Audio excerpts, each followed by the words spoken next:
It's got to be perfect, sang Eddie Reader, the lead singer of Fairground Attraction. And in today's material world of social media and personal brand building, it's easy to assume that if you're not perfect in all areas of your life, then you're somehow falling short. As we digest yet another personal development craze, try to keep up with the latest diet craze, fitness craze, fashion craze, or technology craze, this push for perfection can even send us the other way, throwing our hands up in defeat before we've even begun to try, instead finding solace in all the things we're supposed to be avoiding. So how do we know when the striving to become better, slimmer, wealthier, happier is actually becoming an obstacle to our progress, forcing us not to thrive, but to become stuck? Perfectionism, the constant seeking to be better, to achieve more, to fulfill our potential, can actually prevent us from doing exactly that. It can lead to a fear of failure, a fear of not achieving what we set out to achieve, and rather than excelling, crashing and burning instead. And this fear can leave us paralysed, unable to move at all. This is Conversations on Living, a jukebox of ideas about how to live and how to live well. I'm Chris Brock, guiding you through a playlist of wisdom from some of the most interesting people in the world, all of whom are either carving their own niche and taking ownership of this thing called life, or who have a perspective on how we can all do just that. This week I'm joined by psychologist Dr. Patricia Zurita Ona, affectionately known as Dr. Z, who specialises in acceptance and commitment therapy for high achievers and overthinkers, helping them become unstuck from worries, fears, anxieties, obsessions, perfectionism, procrastination, and ineffective playing it safe strategies. In this episode, we talk about how success can easily lead to shame, how high performance can lead to emotional paralysis, and how fear of failure can lead us to take the easier option, even when we are capable of much, much more. You can find out about Patricia at her website www.thisisdrz.com, as well as her professional therapy practice site eastbaybehaviourtherapycentre.com. And for my English listeners, that's spelt the American way. But don't worry, all the links are in the show notes at conversationsonliving.com. And before we get started, just a quick shout out to the guys at Headliner. They are supporting this podcast, and I use their service to create those audiograms. They're the social media side graphics that include a kind of moving waveform and audio clips from the podcast. You've probably seen them all over social media if you follow podcasts. And if you host a podcast, Headliner is definitely the easiest and most powerful way to create those. So check it out at headliner.app. That's www.headliner.app. And also a quick mention for another supporter of this podcast and previous guest on the show, international publicist Karen Black. She's the founder of talentfinders.com and is offering a publicity and PR bootcamp designed to help you become more visible, increase your influence, and make more impact. It's a 3-week online training course that covers everything from interview preparation to leveraging the power of the media and using publicity for personal branding, all designed to help you move your public profile to the next level. Find out more about Karen at www.karenblack.com, and if you're interested in the bootcamp, send her an email to kerin@talentfinders.com. That's KERRIN. She'll also be on the show in a few episodes' time to talk about personal branding, about personal publicity, and how we can all use a bit of PR when we have a message to spread. So stay tuned for that one. It's going to be a good episode, I think. And don't forget, wherever you're listening to this, please, please, please subscribe, rate and review, and tell all your friends, tell your brothers and sisters, tell your next door neighbours, tell your grandparents, your parents, tell your cats and dogs, tell everyone about the podcast, share it on social media, write a letter to a friend telling them how much you love this podcast, because it all goes away to spread the word and spread the love. Now, that's enough of that. Without any more waffle from me, here's the fantastic Dr. Patricia Zurita Ona sharing her wisdom about how perfectionism can leave us feeling stuck.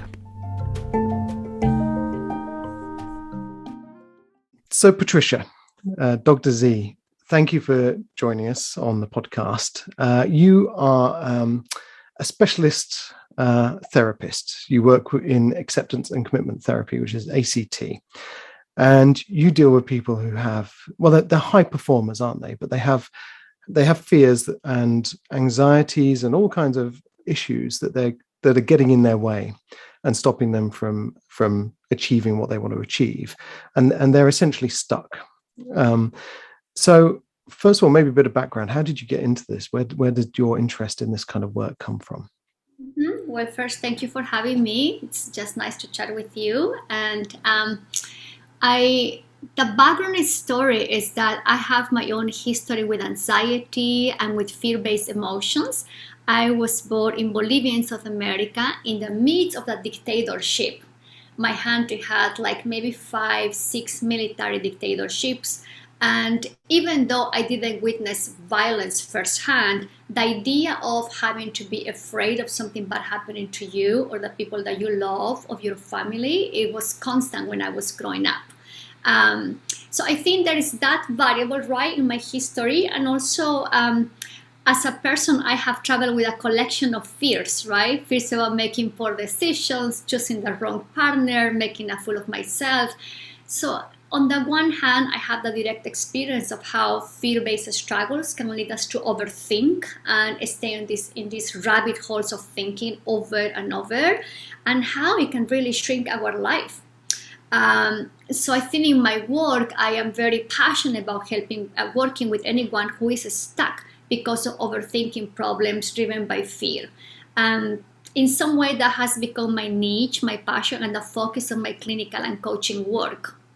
Do you think there's a sense, in a sense, most of us are to some degree stuck? Because we all worry what people think of us. We all worry about making the wrong decision. We all worry about taking risk. And, is this a common thing that is stopping all of us from reaching our potential, do you think?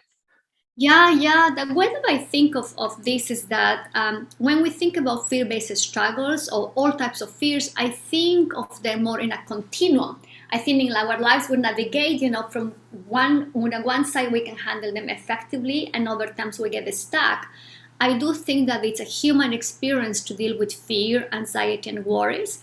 It's not a sign that something is broken or wrong with us. I think it's a sign of our common humanity, that no matter where we are, who we are with, where we live, or how old we are going to experience some form of a fear-based reaction. So I don't think too much as this dichotomous construct. I think it's part of our life. Wherever we are going to experience some fear. And I think that's the norm and not the exception. Okay, so do you think fear is always present? There's that kind of fear of saying the wrong thing in front of your partner or your closest, loved ones, fear of saying the wrong thing to your boss, fear of, getting knocked down in the street. Is it something that's always there influencing our decisions then? I think it's present in our day-to-day lives. I think many times, I think in general, fear has a very bad branding. We don't talk about being afraid. Most people will talk about I am stressed, or I am anxious, or I'm angry, or I'm upset. But fear has so many shades. There is dread, terror, subtle fears that we have. I do think they're part of our day-to-day lives. When you are walking on the street and you see a car driving fast, you're going to experience quite likely a fear-based reaction, right? Or if you see your little daughter walking on the street and you see maybe a big dog, there is something that's going to get activated within you. So I do think that they're part of our day-to-day life. And the challenge is that no one has given us a book to handle fear-based reactions. We do the best we can with what we know based on our learning histories and learning experiences, but many times we actually get stuck because we try to suppress the fear, minimize the fear, get rid of the fear. We believe that we can control all these fear-based emotions. We try to replace them with positive thoughts, or we try to suppress and numb ourselves, right? How many times people they are dealing with some social performance or performance anxiety, they may have to drink a lot of scotch to numb their fears. So I think that's the challenge that we face, and no one has told us how to handle effectively fear. We do the best we can, but many times we ended up staying for hours and hours in our head, engaging in overthinking, doubting, decision analysis that make things hard for us. And is it something that, we may be going through these kind of fear-based emotional responses or fear-based kind of thinking behaviors, and we're not even aware that we're afraid? We're not even aware that this is fear we're experiencing. Yeah, that's such a great question. That's such a great question, Chris. I think that one of the one of the challenges I encounter in my work many times is that our vocabulary to understand our emotional world is sometimes very limited. We know like 5 or 6 emotional states. We know when we're super happy, we know when we're upset or sad, we know when we're angry, and then we know when we're stressed or anxious. But I think throughout our day, we experience so many emotions that most people also, we haven't been trained into just look at what I'm sensing right now, what am I feeling right now, what is this emotion pushing me to do? So that makes it a little bit hard. So I think there is a lot to what you're saying, that we may recognize we're scared or anxious when we have the emotion really, really high at a maximum level.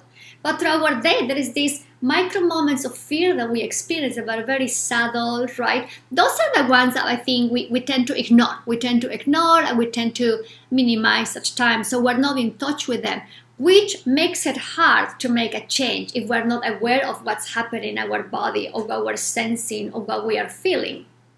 So there's a kind of habitual reaction to fear that is leading our actions, if you like, or even our inaction. And we're not even aware that this has become a habitual process, so that there is a kind of stimulation and response. And we've lost the sense that there's a moment of pause that we can hold on to in the middle of that. I think a lot what you're saying is that every time that we experience a sensation that comes with an emotion, and then the emotion pushes us to do something, to say something, or to do nothing. And that happens so quickly that we become puppets of those emotional experiences. And I think that work for all of us, for every single person, is really watch what happens when I go into this reactive and automatic mode in my life. Does that behavior help me to be who I want to be in my life and in a relationship with others? Or is my life shrinking and getting narrow? Which I think it's a hard thing to pay attention to. It's not easy. These go-to responses, for example, if I am afraid of harming another person's feelings, or if I am afraid of asking for what I need, quite likely I may go into placating and minimizing my needs or sugarcoating things.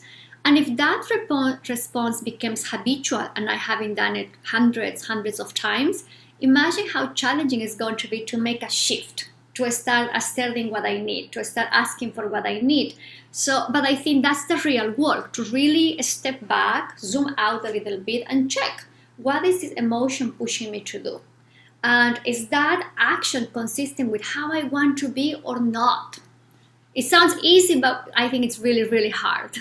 I mean, it is hard because I think for a lot of us, we see something and we react angrily, or we react in a certain way. We react with fear, we run away, or we get confrontational.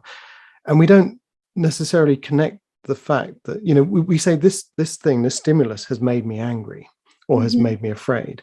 But we're not sort of connecting the fact that feeling, that emotion is a kind of reaction, if you like, to the stimulus. We blame the emotion on the stimulus. And so there's that kind of lack of awareness that this is an internal response. Yeah. It's the lack of awareness that we don't know that change that is happening under our skin. But also, I think we are in some way, we have been socialized with terrible messages about how to handle emotions. If you look at the literature in pop psychology, that in the 80s, in particular in the 90s, there were a lot of messages about controlling your emotions, powering through your emotions, just get things done. The challenge with all those messages is that they were really emphasizing the idea that we can control and suppress emotions. That, the new research is telling us that the real skill is about making room for them, leaning to them, appreciating them, trying to learn from them. It's making these uncomfortable emotions our friends. But that sounds very counterintuitive, right? So I think the challenge is that not being able to map our internal process and having socialized with all those controlling messages. That makes it hard a little bit. It's possible, but that means also overcoming our own learning history and holding in the background, all like a soundtrack, all those messages that we hear about emotions, and really just paying attention, getting more in touch with that emotion that can be really hard to see, and it's scary. Yeah, because it's difficult, isn't it? Because we're constantly in this kind of process all the time. And, not necessarily aware that we have an issue with our emotions. We can blame the world around us. We're constantly being triggered by news media, by social media, by, there are all kinds of things that make us feel bad about ourselves, that make us laugh. There's all kinds of stuff vying for our attention in the attention economy. Yet we don't really appreciate that we have the power to, take control of how we feel about all of this kind of stuff. So at what point do you find most of your clients, most of your patients, if you like, at what point do they say, actually, there's something going on here and I need support with this, or I need to do something about it? When does it become an issue for them? That's such a rich question. Here is what I can tell you from the 7, 8-year-old kid to the person who is in their 50s and 60s. I think there is something very intuitive within us that we know when we're not living the life that we want to have. We know when something is off in our lives. We know when we are not relating to ourselves in the way that we would like to be relating to our internal struggles. And I think what is hard many times is accepting that we are stuck.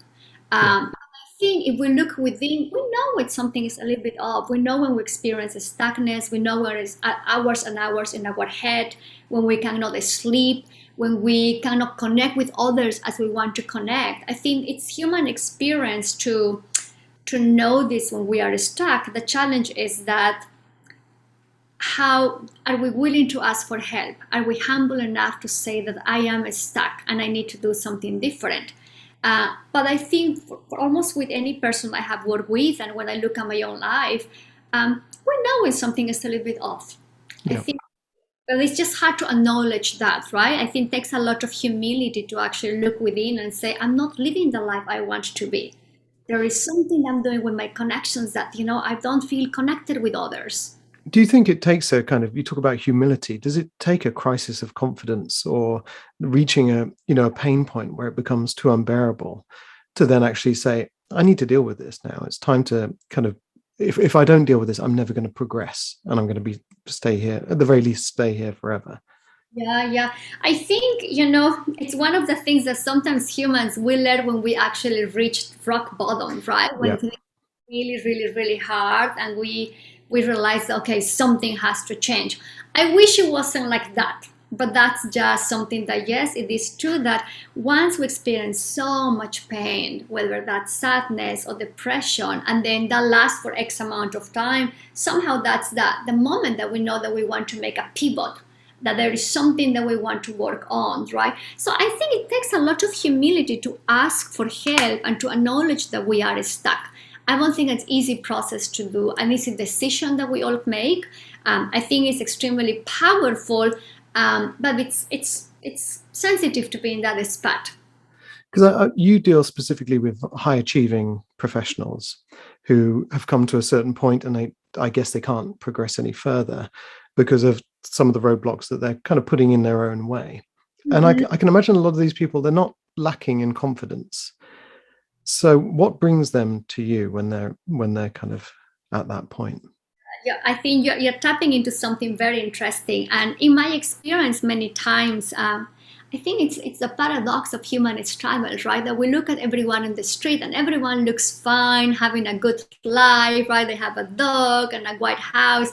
But I can tell you that when the doors of my office gets closed, then what you have is a human being who is struggling because they are afraid of being misjudged. They're afraid of not being the partner they want to be. They're afraid of not getting a promotion. They're afraid about their looks. So I think while some people, especially who are more prone to high achieving behaviors and perfectionists, they have a lot of confidence in their skills, in what they can do, the how-tos. I think they also know how much they are dealing with this fear of being a failure, this fear of making mistakes, this fear of not being good enough. And I think when they come into coaching or therapy, what you witness is the coexistence of all these experiences they have. They can be extremely talented, smart, bright, progressive, thinking outside of the box. But behind that, there is this deep fear of not being good enough, of being a failure. So I think in my work, a lot what I do is unpack where all these high achieving behaviors and these perfectionist actions are coming from. and then tap into more these fears, these rooted fears that they are struggling with. And what are some of the fears? I mean, we talked previously about the whole idea about, are high achieving behaviors actually immoral behaviors? Are they bad behaviors? To succeed at that level, does that mean you have to be a bad person? Because there is a sense that there's a kind of nobility in poverty and nobility in having a kind of a very modest life, if you like. So, I mean, are we talking about guilt here? Are we talking about people being ashamed of success? How does it manifest? And what are sort of high achieving behaviors? That's a great question. Here's what I can tell you. When I think about high achieving behaviors, or what drives high achieving behaviors or perfectionistic actions, I'm thinking in general about three processes. One is this fear of being a failure. It's called atikiphobia. And it may sound like it's very light for people, but I'm speaking about the terror and the dread of being a failure and not being good enough, which is very, very ingrained. I'm talking also about this. The second process is this fear of making mistakes, right? I think there is this interpretation that mistakes means that my career is over, or a mistake means that I am not a good parent, or a mistake means that I'm not a good psychologist. And then in addition to that, what you have is what we call within acceptance and commitment therapy, ruling thoughts. And by ruling thoughts, I am referring to all these belief systems related to how you're supposed to be. I always have to give my best. If I'm not giving my best, I am lazy. If I'm not giving my best, I won't be loved. The only way I can prove my worth is by doing things right and perfectly. So it's a combination of this fear of being a failure, this fear of making mistakes, plus the attachment to rules that makes it hard to actually let go of these high achieving behaviors. In terms of the emotional experiences, what I witness a lot is a lot of shame. I think there is a lot of shame and combined with fear that on the outside, you may see people excelling in everything they do, right? They are really overworking. They can go into working for hours, performing at their best, and not just in their career, but also in sports. When they are parenting, when they are friends, you have these best friends that are always showing up to you there, right? But behind that, I think there is a lot of shame of what happens if I don't give my best. Will you love me as I am? Will you accept me as I am, as this imperfect human being? So it makes it hard a little bit, a combination of those three processes, right? But behind all these high achieving behaviors, again, there's all these sense of shame and how people handle the state of shame, how they manage the state of shame by doing things right and perfect, right? That's the tricky part, right? Interestingly, when talking about this, and that's why I became very, very passionate, is that for 20 years or 30 years, we have been telling people, you have to stop all these perfectionistic behaviors. You have to drop these high achieving actions. The challenge is that, I don't know how it's in your experience, but in my work, I can tell you that all my clients, all of them, they have tried to drop these high achieving behaviors. That lasts for a short period of time and then bounce back. And then in my opinion, that what's happening is that I think people with high achieving behaviors and perfectionistic actions, they're actually very in touch with their values. They actually deeply, deeply care, whether it's about the environment or social justice or functionality or aesthetic. I think they are very, very attuned with their own values. The challenge is that they are not discriminating whether their high achieving actions are working in their favor or against them.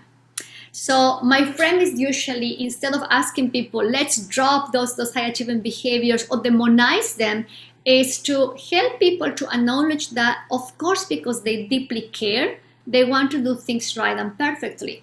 But our task is to harness the power of those actions and check how they work in their life. So it's really about how you can still have this outstanding performance, give your best in any role you are participating in without losing yourself, without spending hours and hours stressing your head, without spending hours and hours trying to make the best decision you can possibly be. So my frame is a little bit different, right? It's, I think, in some way softer. I think can relate so much more to people's nature because it doesn't demonize these actions. Yeah. And I guess there's a sense as well that when you are, so hooked from an identity point of view, so hooked on doing the right thing, being the best you can be, delivering the best performance all the time, the fear of not doing that can be quite paralyzing. And that can send your quality of life on a kind of downward trajectory. You're no longer taking the risks. You're no longer making the decisions, almost, paralyzed from taking any action at all.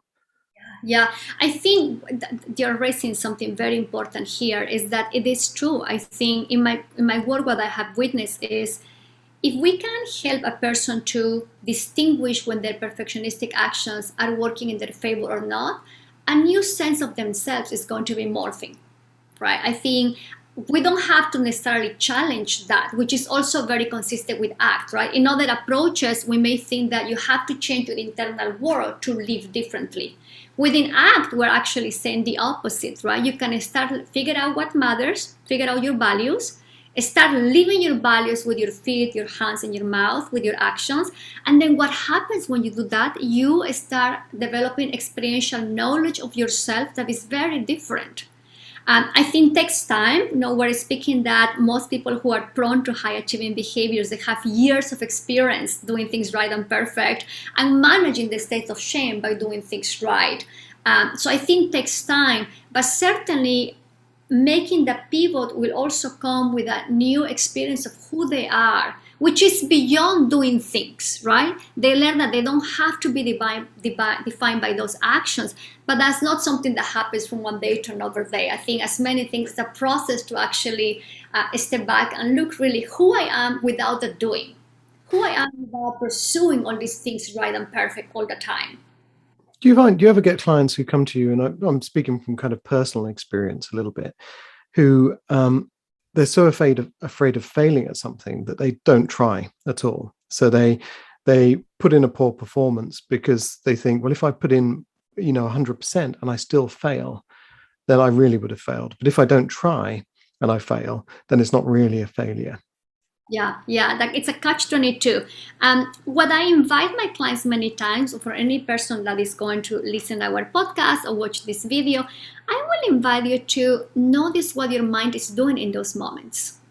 I think if we really step back a little bit and I am clear of my values, then it's expected that the mind will try to do something. The mind will come with a lot of doubt. Should I do this? Should I do that? And that's what worry comes. What if I do this? What if I don't do that? So my invitation is, can we notice what the mind is doing? Can we label that process? Like, here comes doubting Patricia, or here comes Mrs. Doubt, right? And then I will ask, okay, so can you make room for those doubts and still do what is important to you? The reason why this is important is because overthinking is a real deal, which means that if you try to argue back with our mind, best wishes, good luck. We're going to be hitting ourselves against a wall, right? It's like you're playing a chess game with your mind many times, responding to one thought with another thought, right? The challenge is that that's a slippery road to be hours and hours thinking and thinking or going to analysis paralysis. But what I am suggesting is, can you watch what your mind just did when your mind is coming into this doubtful mode, when your mind is coming with these what if thoughts? Are you willing to make room for that? And still ask yourself, what's really important for me when I think about this my career, or when I think about this position? And then act from that place, knowing that when you're taking action, the mind will come with all these doubts. So that will be one way to handle a situation like that within acceptance and commitment training. So what we've talked about ACT, which is the acceptance and commitment therapy.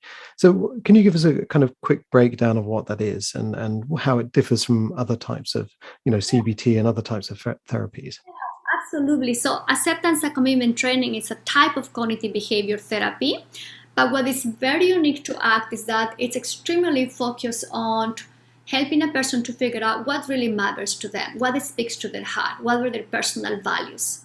And then we help people to make room for all the yucky stuff that comes when doing what matters, right? But the yucky stuff, I'm referring to a thought, an emotion, a sensation, right? And it's still to take action towards those values. So I think in some way, acceptance and commitment therapy act blends mindfulness and behaviorism, but it's really focused on accepting our internal experiences without trying to change them, suppress them, but really learning to make room for them and still do what is truly, truly important to us. So that will be in a nutshell what ACT is about. Yeah, but obviously it's a lot more complex. I mean, you've got 16 years of experience working in this area. But you said, there's mindfulness in there, and there's there are other things as well. It sounds like a lot of the kind of ancient wisdom, if you like. It sounds a little bit like Buddhism. It sounds a bit like some of the ancient Indian approaches to living kind of and being objective about our thoughts and our feelings, which is something we've kind of lost a little bit. Is there a sense that this is a little bit like coming home to ourselves? It's a beautiful, beautiful point. I think, yes, ACT in some ways just really capturing other approaches and other, I think, just, ancient beliefs, right? I think also what it does is acknowledging our common humanity, that as humans, there is going to be some stress and pain and suffering coming our way. I think what we have done is trying to find core skills that we can teach to people, right? Like helping a person to develop a new relationship with their mind, figuring out their values, practicing acceptance skills, staying in the moment, or developing more a perspective taking of where they are. So I think it's really a more I like what you're saying. It's really coming home to who we are. And the complexity of being alive, the complexity of being a human being, a sensing being, and a feeling being.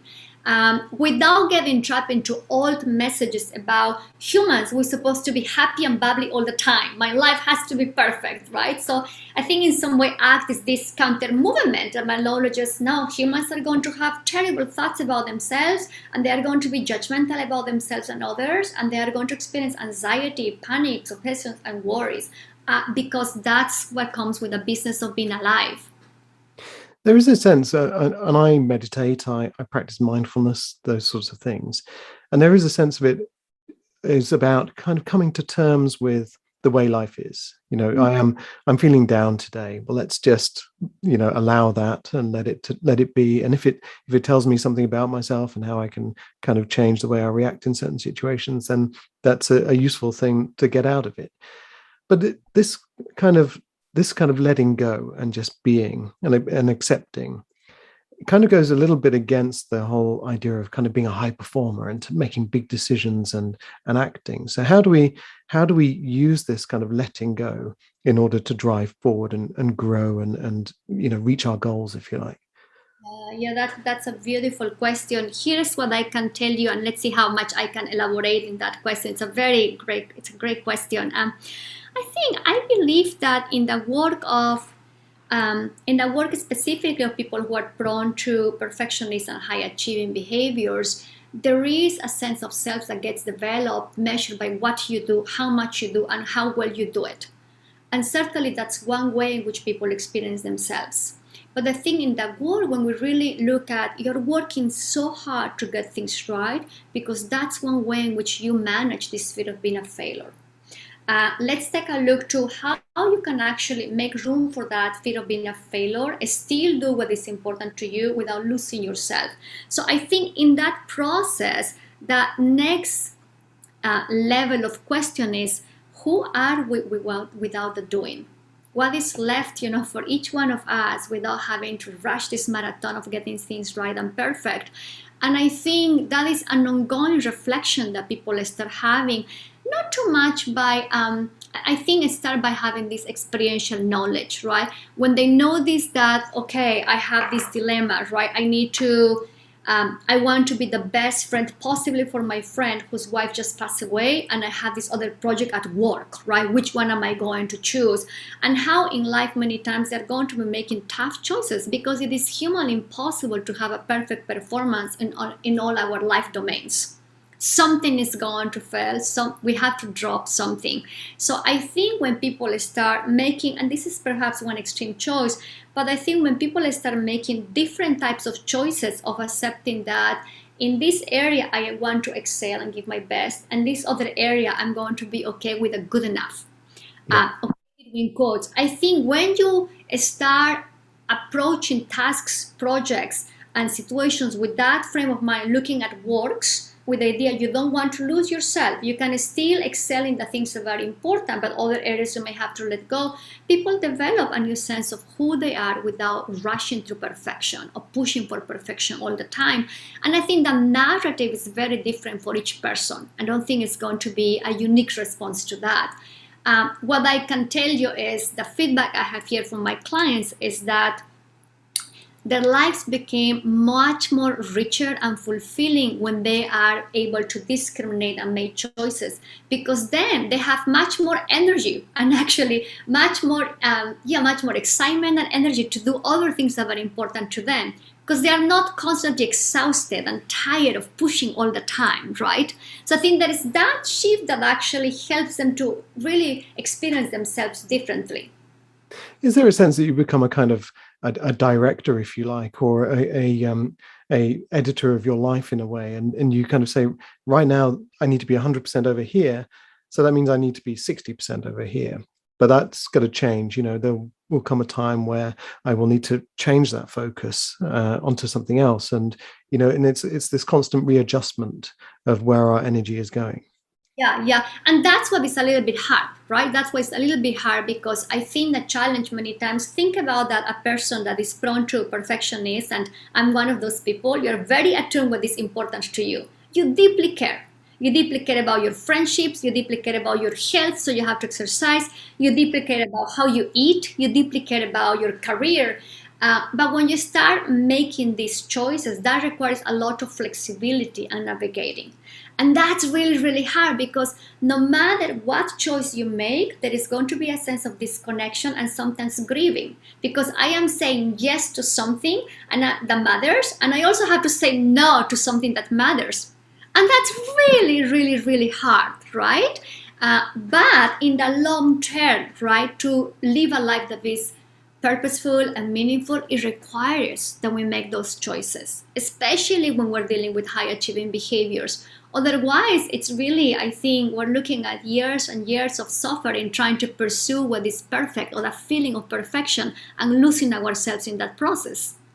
It's really interesting because you often think of high achievers as people who are unafraid to confront life.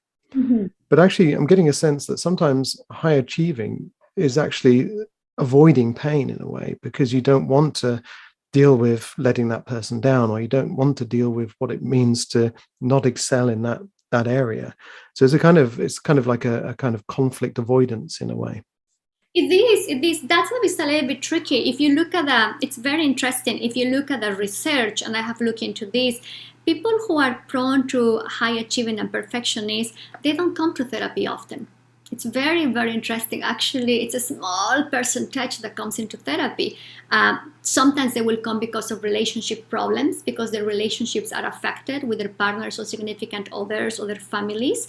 But it's for what you're saying, because on the outside, they have accomplished so much. And think about it. Getting things right and perfect has a huge social reward. All these basketball players, right? All these soccer players, they are excelling, they're training hours and hours, and they became famous for that. So I think the challenge is that perfectionism has a big social reward, and it feels good to get things right and perfect.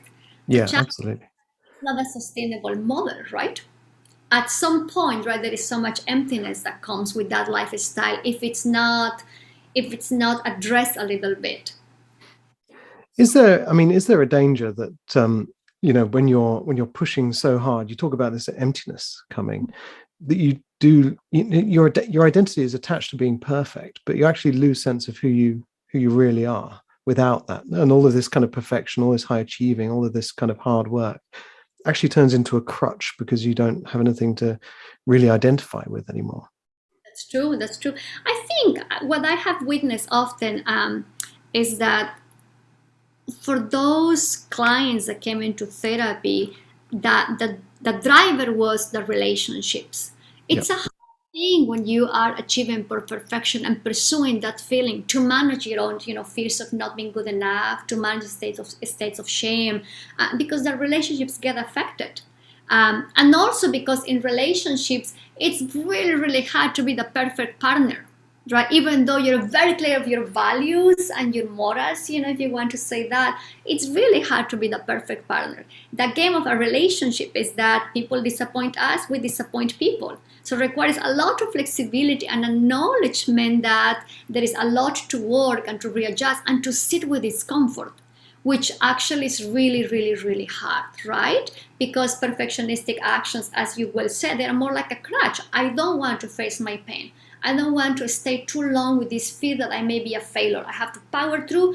And one way in which I manage is by pursuing a lot of tasks, overworking, having always one project after another one, having always one meeting after another one. But all of that at some point perpetuates this cycle in which I am not sitting with my pain.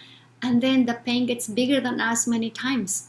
It gets much, much bigger than us. So I think it starts with relationships, but also at some point, person's life can collapse with a sense of disconnection, emptiness, loneliness.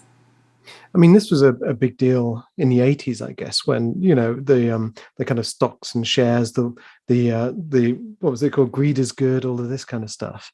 Do you think that the pandemic that we're sort of just coming out of, in a way, where people kind of couldn't be perfect anymore because we were having to do Zoom calls from our bedrooms and we were no longer in the boardroom, and we're having to kind of be a bit more accepting that life isn't perfect?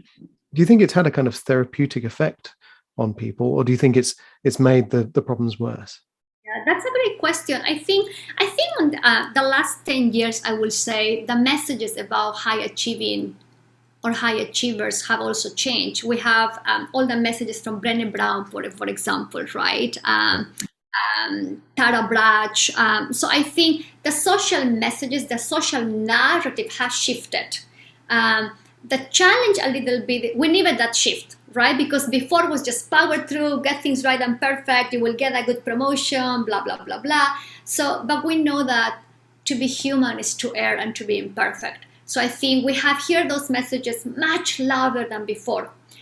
And I think the new generations are exposed to that. The challenge a little bit is that perhaps, in my biased opinion, we may have go to the other side, that we're demonizing these high achieving actions. And the outcome of that is that people buy into the message, they try to make changes, and then they drop again. And I think it's because, again, we're speaking about a person that is really attuned what is important to them. They deeply care. They deeply, deeply care. So I think, to me, the message needs to shift from being either this or that to be a more, let's harness what's to be harnessed without losing yourself.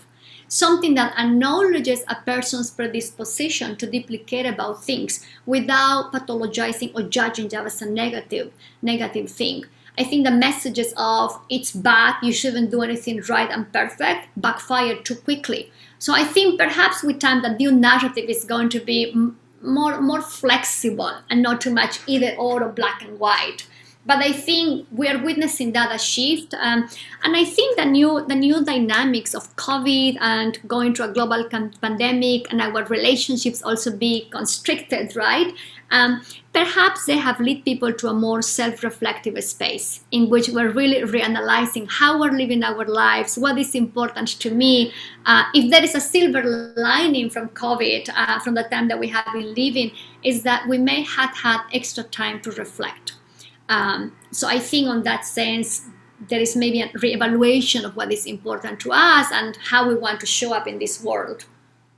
You mentioned Brené Brown, and she's very much about, yes, there are risks, but you can't progress unless you face those risks. You face the uncertainty, you face the fact that you might get criticized. But you also mentioned Tara Brach, who's a very famous meditation practitioner. And meditation is a good way of kind of becoming disconnected from or not disconnected, but seeing ourselves objectively, perhaps developing our self-awareness. Are there other kind of practices that people can do on a daily basis to help them overcome this and to help them slipping back into the old behaviors, if you like? That's a great question. Within ACT, we think of ACT also as I think of ACT as a form of also compassion focused therapy, right? Or compassion focused practices. And what we'll invite people is, if you are trapped into this marathon of doing things right and perfect, see if you can step back a little bit and really check what's driving this. On the one hand, we know it's because a person deeply cares. But what happens if things go wrong? What happens if you don't reach that particular outcome, if you don't reach that particular deadline? What's the feeling there? And how you can acknowledge that you are hurting and you're afraid of. Sometimes we can practice compassion or caring behaviors with ourselves by simply placing our hand on our heart, on our chest, and acknowledge that I am scared right now. I'm struggling right now. That may sound like a bunch of baloney for some people, but reality is that every time we make room for that hurt and for that pain that we're having, we're building our capacity to choose how to handle that moment of a struggle. Without self-awareness, there is no choice we can make. We will keep living automatically. So I think practicing kindness and compassion is another way in which we can really step back and remember that we can choose. Let's acknowledge we're hurting. We don't need to judge that feeling. It doesn't make us weak or imperfect. And let's check, how do I want to respond to it moving on? So that would be a gentle way to, and a tiny, tiny tip to practice more self-compassion. It reminds me a little bit of rain, which is, it's how is it? It's recognize, allow, and then investigate and nurture. And when you feel afraid, rather than sort of being ashamed of being afraid and seeing it as a sign of weakness, you kind of recognize, okay, I'm afraid and I'm going to be afraid. But what is this telling me? What is this telling me? And how can I work on that? And I've kind of tried it a few times myself. And I find by the time I get to N, the fear has died off anyway. But is it a matter of kind of just saying, with a kind of non-judgmental approach, okay, I don't like how I'm feeling. Maybe it's a confrontational situation, and we start to kind of freeze, and we get our hands sweat, and we start to shake, and we say, I don't like how I responded to that, but I'm going to become aware of it and just become more and more aware of it until I can figure out how to deal with this. Yeah, I think that tiny tips that I will suggest for people is 2 steps: notice and name. Notice what that's the sensation and give it a name to that feeling. It doesn't have to be the perfect feeling, right? But the thing starts with, every emotion will start in our body. I can have a tingling sensation in my stomach, shakiness on my hands, sweating on my forehead, right? So we may say, I notice this, and I give it a name. But there are also 3 things that make it hard to practice the skill. And is that, 1, we try to quickly suppress. Oh, I'm noticing this tingling sensation. I have to think about something positive and happy. I have to think about good times in life. I have to think about all my accomplishments, right? But that's basically suppressing and smashing the emotion. It's not making room for it. Or we may judge it. This sucks. I shouldn't be feeling this ugly feeling, right? What's wrong? So the judgment of the emotion is also not making room for it. Or we ruminate, right? Why I'm feeling this way, what's happening with me, what's wrong with me. So I think those 3 things, that trying to quickly suppress it with a positive emotion, a positive image, judging it as a bad thing that is happening, and ruminating in the meaning of that emotion, prolong the emotional state. So I think there are times when we can learn from emotions, and there is also a lot of emotions that we just have to watch coming and going. We don't have to do anything, right? In moments of stuckness, again, when we find ourselves running through pursuing perfection, see if we can step back and notice what's driving that, and see if you can notice and name. Check if you're judging it, suppressing, or ruminating about it. And see if you can simply acknowledge with something physical, a place in your hand, like I'm hurting right now, and then ask yourself, what's important in this moment? How do I want to relate to myself? How do I want to relate to this situation? Those micro steps really build more our capacity to choose how to handle our own fear of shame and all our vulnerabilities. There is a very famous book, isn't there? It's Man's Search for Meaning. Right. And he talks about in between stimulus and response, there's a space, and that's in that space is your option to choose your next action. And I guess we lose that. I mean, we're so distracted. Everything's so fast at the moment. Everything, we've got text messages. Everything needs an immediate response, that we kind of lose this sense of like, hang on a minute, if I can just slow down, I can start to take ownership of what's going on here. And then I am in a much better position to steer the outcomes, I guess. I love Viktor Frank's book. I think it's a powerful book, and I hope the audience could take a look to it. It's beautiful in so many ways in how you can pursue your values in the midst of something so horrific you're going through, and how our values can give us so much meaning. But the expression you say, like between the stimulus and the response, there is a space. I think a lot of mindfulness and behavioral-based approaches, they're holding that. They are reminding us of our capacity to choose. It just happens that we get so busy with the doing and checking things from a list that we forget that we don't have to be puppets of our emotions. As challenging as they are, we do have within us the capacity to choose how to respond in them in the service of being who we want to be. So we just need reminders many times that this is workable and this is doable. Do you think we've become a little bit frightened of looking at what's going on inside us? And that's to some degree why we've surrounded ourselves by so many distractions. I think so. I recently was reading the book, The 4,000 Weeks by Oliver Buckerman. Oh, yes, he's a previous guest on the podcast. My goodness, really? Yeah, absolutely. Yes, I'm a big fan of his work, right?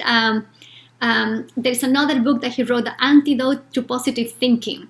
But I know in the 80s and the 90s, we have been sold this idea of being human means to be happy and bubbly. And the whole world, a whole industry has been organized around that. If you look on Amazon, how many books are there about how to power, conquer things, and how to be happy? And the idea that more is better, right? So I think in some way, I do think, my biased opinion, that as a society, we have lost in contact with what's truly important to us.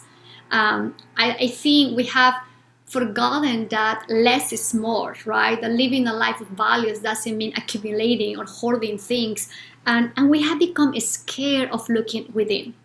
I think it has become a little bit aversive as a society, and I'm glad that in some way the new narratives are shifting that, definitely within ACT, right? It's a big part of what ACT is about, that we don't have to change our internal experiences to live with meaning and purpose. But I think that for some reason during the 80s and the 90s in particular, it's quite scary when I look at that.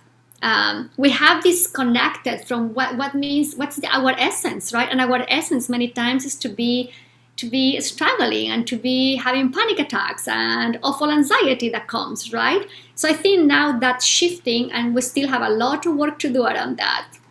It's funny, there's a saying, I can't remember who said it. It might have been Robert Greene or someone like that. But he said, the cave you fear to enter holds the treasure that you seek. And it's this whole kind of thing, if we can turn around and face those things that we're afraid of. And, even Susan Jeffers said this, face your fear and do it anyway. And, even the Stoics have said it, the obstacle in our way is the way we need to go. That's our job for today. Maybe that is what we need to become, better at doing, just turning around and saying, hang on a minute, what is going on with me here? Why am I not making the decision? Why am I not, taking that chance? Why am I not facing up to these things that I'm so scared of? And that's where I'm going to find the answers I need to find. Yeah, which is a hard move to make, right? I think it's hard, but I also think there is so much beauty that comes from that, from slowing down and checking really what's happening within us. And I forgot to mention, but in the book, The 4,000 Weeks, I love also one of the frames that Buckerman is talking about, that you can live life as something that has been given to you and just, exploiting it and blah, blah, blah. But you can also learn to live life with gratefulness, because it's a privilege alive today. And to me, that was just so important to remember, not only that we have a limited time on this planet, but also that it is a privilege to be able to to be doing this, to have a conversation, to be walking on the streets, right? And how part of that privilege is also learning from ourselves without running away from what's happening inside, right? So I think we need a lot of those reminders, but I agree with you that the narrative is shifting, and we see that in mental health, and we see this in other disciplines, right? That this idea of looking within is more a forte and a strength, and not necessarily a weakness or something that we have to suppress as it used to be before. Absolutely. It's almost like self-awareness becomes a kind of superpower. You know those negative behaviors, you know the things that aren't serving you, and you can work to retrain yourself to, overcome them. Yeah. The other day I hang out a lot on Twitter. It's my favorite social media platform. It's 140 characters. It's not flashy.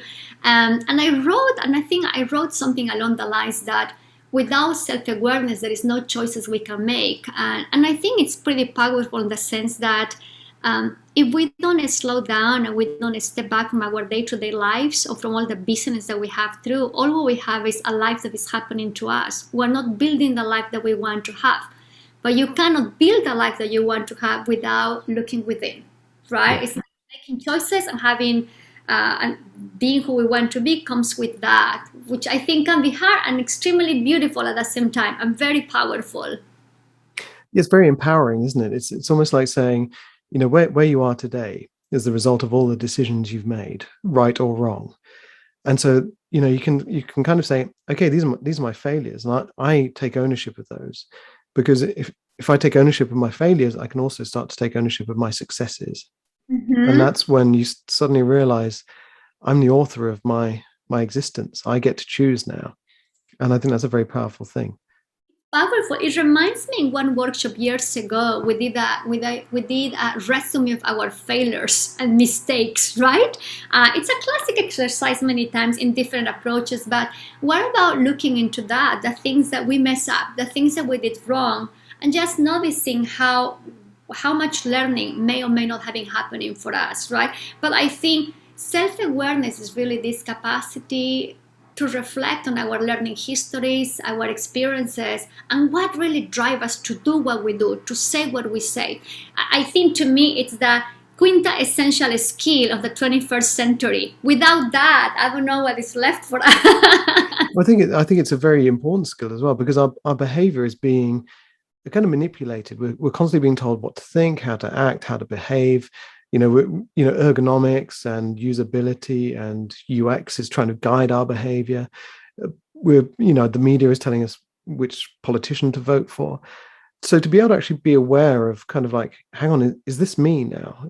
Are these thoughts mine? Are these behaviors mine? Mm-hmm. And then if you think that they're not, then to decide actually, who am I and what is important to me and how should I act? Because that takes a lot of strength, I think, to do that. Takes a lot. While you were saying that, suddenly in my mind popped up the name of Sam Harris. Oh, yes. Yeah. 10% happier, isn't it? Yeah. Right. The idea of like free will, but he's making, without going too much into that tangent, but I think he's making a really good point. And we know this through neuroscience and neuroaffective science, right? I think we cannot forget that our mind has a life on its own, that is constantly creating a patterns of thinking and all types of associations, and that it's impossible that every single thing that pops up in our mind is the absolute truth, and that we have to take it as the absolute reality, right? So I think Sam Harris makes a more sophisticated argument how we actually cannot trust the mind. But we know this to other disciplines, right? That we are in some way, as you're saying, manipulated and driven by that network, the spider web of thoughts and associations. So I think we better watch out. What are we listening to, and who are we listening to inside our heads? Absolutely. And understand that those thoughts, they're not necessarily us. Yeah. And we can disassociate from those, and we can watch them come and go. And I can't remember who it was. It was a Buddhist monk or someone like that said, our minds are a bit like a house, and our thoughts are visitors, and all we have to do is open the front door and open the back door and let them go. Just don't ask them to stay for tea. Yeah. It's a beautiful, I like to think that part of the work that we have is to develop a new relationship with our mind, in which we can watch the thoughts, exactly as you're saying, as visitors that come and go. I like to talk sometimes about developing this new relation with the mind that is not an infatuated relationship, right? Sometimes we confuse love with lust, right? I think sometimes we have that relationship with our mind, right? We take it so serious as this absolute entity of the truth, but it's not. It's a very imperfect device, right? Actually, we're walking in 2021 with a mind that has not been upgraded, right? It's a mind that has been designed to scan for threat and danger, and there is no new operating system that we can put in our mind, right? So I think developing this new relation with our mind also means learning to take the thoughts lively, acknowledging that the mind is doing its own minding, and learning to watch thoughts as they come and go. Within ACT, we like to teach that more than how the thought looks, is more important what you do with the thought, which is looking at the consequence of the thought, right? If the thought that comes in my mind says, I am a failure, how do I respond to the thought is more important than proving that the thought I'm a failure is right or wrong, true or false, right? Do I still pursue what matters? Do I still pursue this interview with you? Or do I avoid and minimize contact with others because the thought says I'm a failure? So that's something just to remember. Hard to do, but super important, empowering. If there was one tip that people could take away, one thing that they could incorporate into their daily life, a practice, meditation or some kind of journaling or something like that, is there something that, you can say to people anyone who might be listening, just try this, give it a week, give it a month and see what happens? That's a beautiful question. I think I have different responses, depends on the day and who am I talking to. Today, because of the context of our conversation, I will invite people to create moments to self-reflect on what's driving their behavior. And that means perhaps by asking themselves, maybe one single question is, am I being the person I want to be in this moment? I think if we ask ourselves that a couple of times during the day, we may be surprised of the responses that we come up with. So that will be my tiny tip. Am I being the person I want to be in this moment? That's a fantastic tip. I think I'm going to write that down, and I'm going to ask myself that about 10 times tomorrow. So that's brilliant.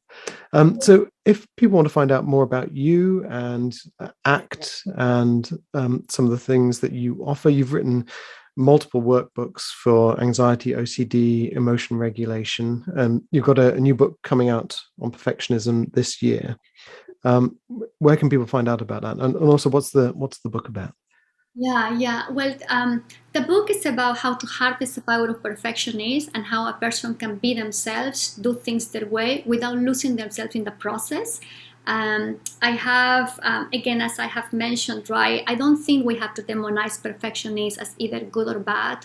I think it's time to acknowledge that people have some strong tendencies to do things right and perfect. We just have to know when to do what. When do I push myself?